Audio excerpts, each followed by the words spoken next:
IgM হাসপাতালে রোগীর পরিজনদের সঙ্গে কর্তব্যরত চিকিৎসকের অনৈতিক আচরণের অভিযোগ। ঘটনা 31 ডিসেম্বর রাতে পুলিশ এসে পরিস্থিতি সামাল দিলেও চিকিৎসক স্বস্তি চন্দ্র সাহার অস্বস্তিকর আচরণে উপস্থিত সাধারণের মধ্যে ক্ষোভের সঞ্চার। বর্তমান রাজ্য সরকার চিকিৎসা পরিষেবা উন্নয়নের ক্ষেত্রে যথেষ্ট উদ্যোগী। উপরন্তু মুখ্যমন্ত্রী রাজ্যের চিকিৎসকদের প্রতি জনসাধারণকে ভরসা রাখার বার্তা দিচ্ছেন। এর মধ্যে আইজিএম হাসপাতালে কর্তব্যরত এক চিকিৎসকের আচরণের অভিযোগে উপস্থিত সাধারণের মধ্যে ক্ষোভের সঞ্চার। ঘটনা 31 ডিসেম্বর রাতে জনৈকা রোগিনীর ইসিজি সংক্রান্ত বিষয়ে ঘটনার সূত্রপাত। এরপর ওই চিকিৎসক স্বস্তি চন্দ্র সাহা যা করলেন তা হাসপাতাল কর্মী সহ উপস্থিত অন্যান্য সাধারণের অস্বস্তির কারণ হলো বলে অভিযোগ। আপনি আমার তুই তাই করে কথা কইতেছেন কেন? তুমি কেন কথা কও? আমি তো আপনার তুই তাই করে কিছু কইছি না। ওই স্যারের সঙ্গে কথা হইছে, ওই স্যারের সঙ্গে একটা খারাপ ব্যবহার করছে। আমি কইছি আমার মারে কইছে নিচের থেকে কইয়া দিছে ইসিজি করতে হইব, ইসিজি করার লেগে উপরে নিয়ে যেতাম, উপরে নিয়ে যেতাম। আপনি চিল্লিস, আপনি শাউট করছেন, আমি শাউট করছি না। একদম হাত দেখাইবা না। হাত দিয়ে আপনি আত্মাময় কথা কোন, আপনি আত্মাময় কথা কোন। আপনি কে?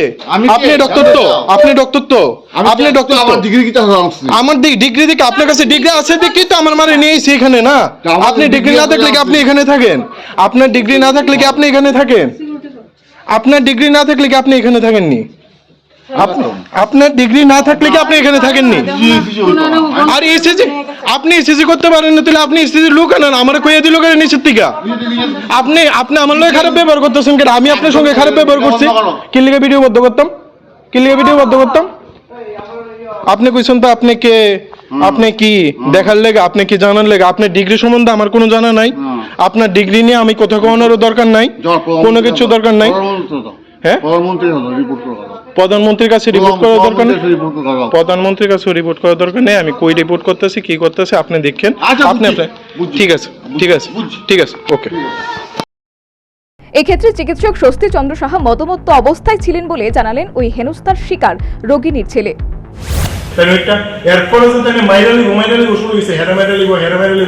সিকিউরিটি গার্ড আমরা ধরন লাগছে না, সিসি ক্যামেরা তো আছে।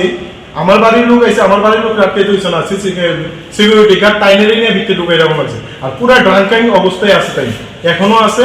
পুলিশ আইছে, যা করো তারা করবো, আর কিছু না। আমি এখন রেফার নিয়ে নিছি, নিয়ে যেতেছি। আইজিএম এর পরিষেবা নিয়ে কি বলবেন? আইজিএম এর পরিষেবা তো খারাপ আমি কইতাম না। আমার বাবারে নিয়েও আই, আমার মারে নিয়েও আই, আমিও এডমিট সবাই আই। কিন্তু একজন ডাক্তারের লেগে আইজিএম এর পরিষেবা খারাপ এরকম করতে দিতাম না। অন্য যারা স্যার ম্যাডাম যারা আসলো নার্সিং স্টেশনে, তারা সবাই ভালো ব্যবহার করছে। তারাও চুপ হয়ে গেছে, লজ্জিত। তারাও তাই একমাত্র তাইনে লাগে। তো একজনের জন্য আইজিএম এর পরিষেবা নিয়ে বা কোনো সব পুরো স্বাস্থ্য ব্যবস্থা নিয়ে কথা করার কোনো দরকার নেই। কিন্তু তাইনের যদি এখান থেকে তাইনের কি হয় না হয়, তাইনেরটা তাইনে চিন্তা করুক। তাইনের বিষয়ে তো পিএম কমপ্লেন করো, করার কথা। এবার তাইনের দেখো তাইনের কি হয় না। আর কিছু খবর পেয়ে আগে ঘটনাস্থলে ছুটে আসে পুলিশ। এই কর্তব্যরত চিকিৎসক যে নিয়ম অনুযায়ী পরিষেবা প্রদানে অস্বীকার করেছেন, সেই ব্যাপারে নিজ প্রতিক্রিয়ায় মোহর দিলেন ঘটনাস্থলে উপস্থিত পুলিশ কর্মী। আইজিএম হসপিটালে একজন পেশেন্ট অ্যাডমিটেড হয়েছে এবং ইমার্জেন্সি ব্লকের অফিসার ম্যাডাম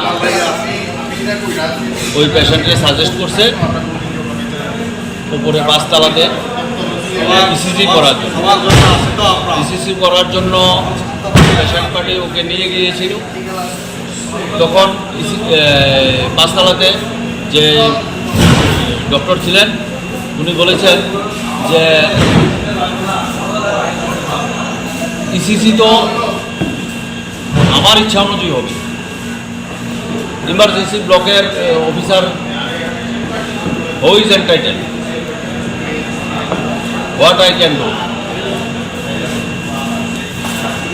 ইসিসি আমার অপিনিয়ন অনুযায়ী এই ছিল। 5 তলাতে যে অফিসার ডক্টর ছিলেন। ঘটনায় স্বভাবতই একটা সময় রাতের আইজিএম হাসপাতালে কিছুটা উত্তেজনা পরিস্থিতি কায়েম হয়। তবে পুলিশের ভূমিকায় কোনো অপ্রীতিকর ঘটনা ঘটেনি। এক্ষেত্রে উপস্থিত সাধারণের অভিযোগ, মুখ্যমন্ত্রী যেভাবে রাজ্যের চিকিৎসকদের প্রতি ভরসা রাখতে আহ্বান জানাচ্ছেন, কতিপয় চিকিৎসকের এই ধরনের অনৈতিক আচরণের কারণে মুখ্যমন্ত্রীর আহ্বানের প্রতি সাধারণ মানুষ ভরসা করতে পারছে না। সুতরাং আইজিএম হাসপাতালে 31 ডিসেম্বর রাতে রোগিনীর আত্মীয়কে হেনস্থা ও অপমানিত করার ব্যাপারে এই চিকিৎসকের বিরুদ্ধে অভিযোগ উঠেছে। এ ব্যাপারে উপযুক্ত তদন্ত সাপেক্ষে ব্যবস্থা গ্রহণ আবশ্যক। Bureau report, news vanguard.